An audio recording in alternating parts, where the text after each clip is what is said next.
Bonjour à toutes et à tous les amis, c'est Axel, j'espère que vous allez tous très bien. On se retrouve pour une toute nouvelle vidéo et pour un top, le retour des tops sur la chaîne WWE Fan France.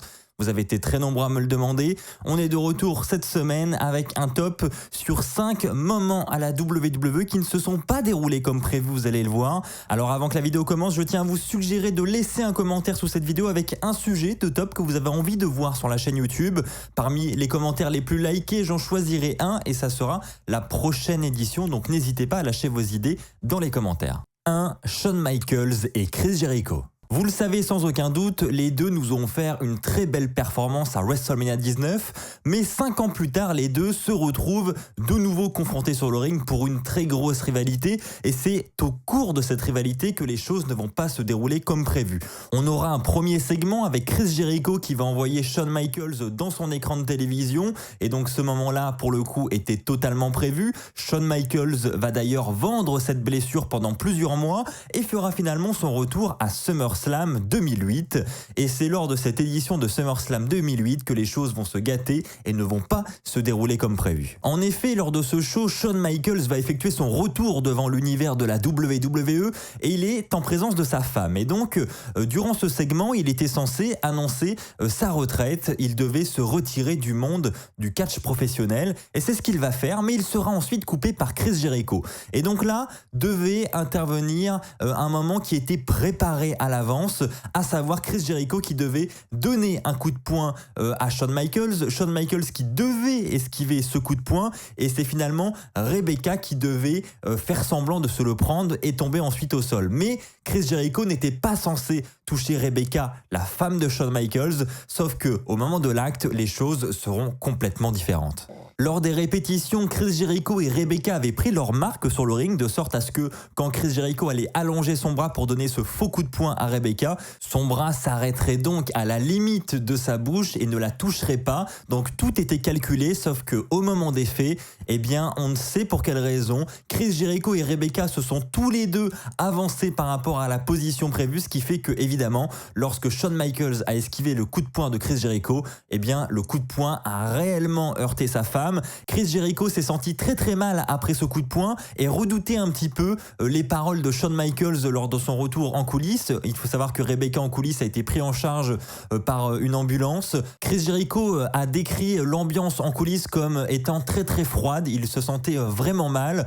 Shawn Michaels, quant à lui, a vraiment regretté d'avoir impliqué sa femme et ses enfants dans cette histoire. Et ensuite, Rebecca s'est relevée de cette civière, a regardé Chris Jericho et lui a dit « Mec, c'est vraiment tout ce que t'avais ». Et donc là, que ce soit Shawn Michaels, Chris Jericho et tous les officiels en coulisses ont pu retrouver le sourire et ça a donc détendu la situation. 2. Rob Gronkowski. Les amis, parlons maintenant de la bataille royale en la mémoire d'André le Géant qui s'est déroulée à WrestleMania 33 avec Jinder Mahal qui était dans les finalistes avec Mojo Rawley, et Jinder Mahal est devenu assez arrogant avec Rob Gronkowski qui était lui aux abords du ring. Vous le savez peut-être, c'est ce célèbre joueur de football américain. Il était donc assis dans les premiers rangs et donc Jinder Mahal, alors qu'il était à l'extérieur du ring, a commencé un petit peu à l'insulter, à le chauffer.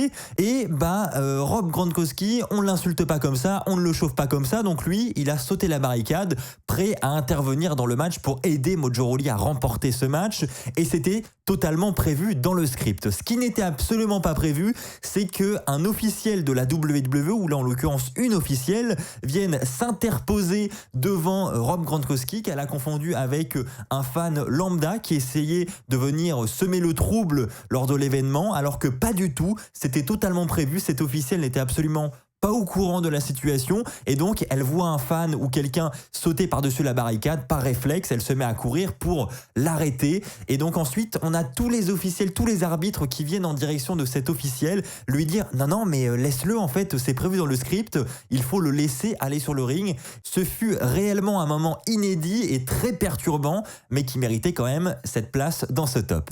3. Brock Lesnar et Braun Strowman. Les amis, on va maintenant se tourner du côté du Royal Rumble 2018 avec un match triple menace entre Brock Lesnar, Braun Strowman et Kane. Et donc oui, nous avons 3 mastodontes dans ce match et le match, là encore, ne s'est pas déroulé comme prévu. Du moins, un segment de ce match ne s'est pas déroulé comme prévu.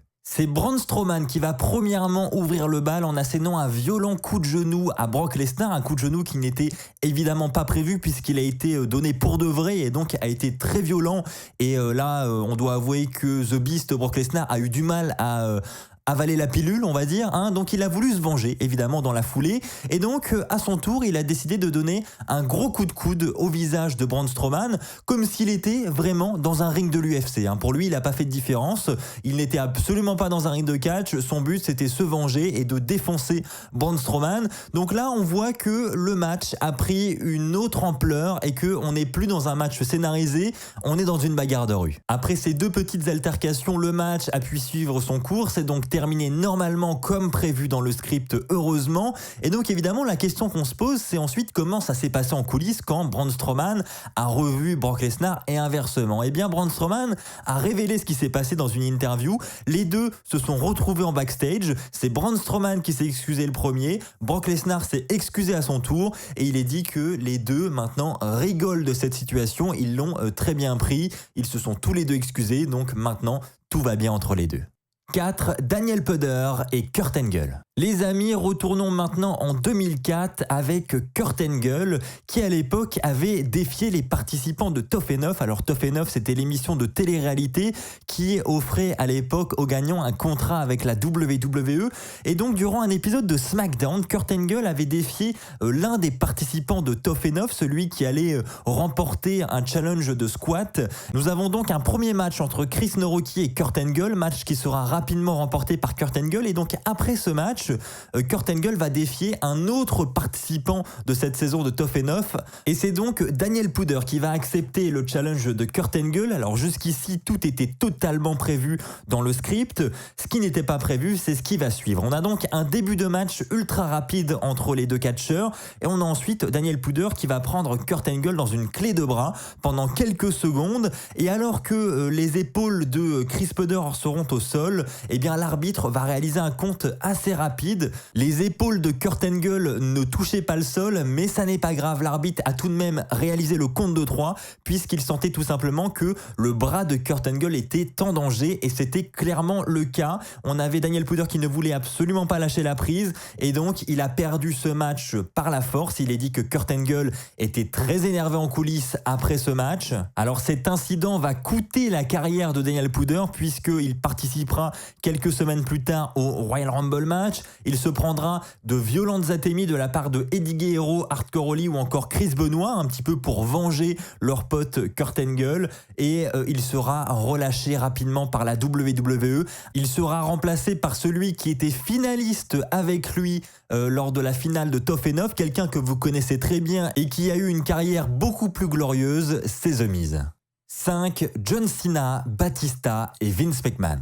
Les amis, si maintenant je vous dis qu'une fin du Royal Rumble ne s'est pas déroulée comme prévu, eh bien oui, c'était bien le cas en 2005. Rappelez-vous, c'est John Cena et Batista qui sont les deux finalistes à la fin du combat et les deux tombent exactement au même moment. Donc, qui est le vainqueur du combat? Qui est le vainqueur de cette édition du Royal Rumble? Les arbitres ne sont pas d'accord, c'est l'incompréhension totale. On a un arbitre qui lève le bras de John Cena, l'autre qui lève le bras de Batista. Eh bien, sachez que cette scène n'était absolument pas prévue. L'unique vainqueur devait être Batista. La fin était donc totalement ratée. On a donc Vince McMahon qui décide de venir en personne au centre du ring pour éclaircir la situation et pour redémarrer le combat. Sauf que là, une fois de plus, tout ne va pas se dérouler comme prévu puisque lorsque Vince McMahon va tenter de monter sur le ring, il va se cogner le genou sur les abords du ring et donc à ce moment-là, il va se déchirer les quadriceps et donc il ne parviendra pas à se relever.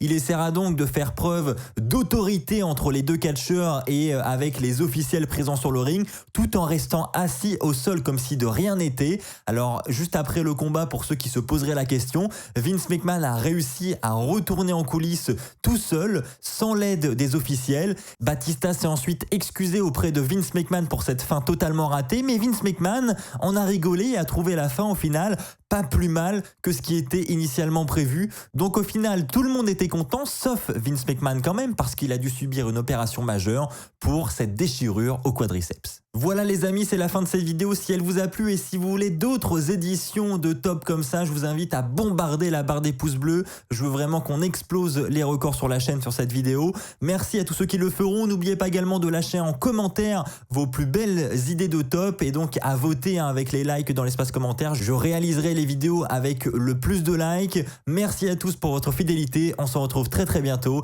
D'ici là, portez-vous bien et n'oubliez pas, soyez toujours très très fiers d'être fan de catch. Allez, bye tout le monde.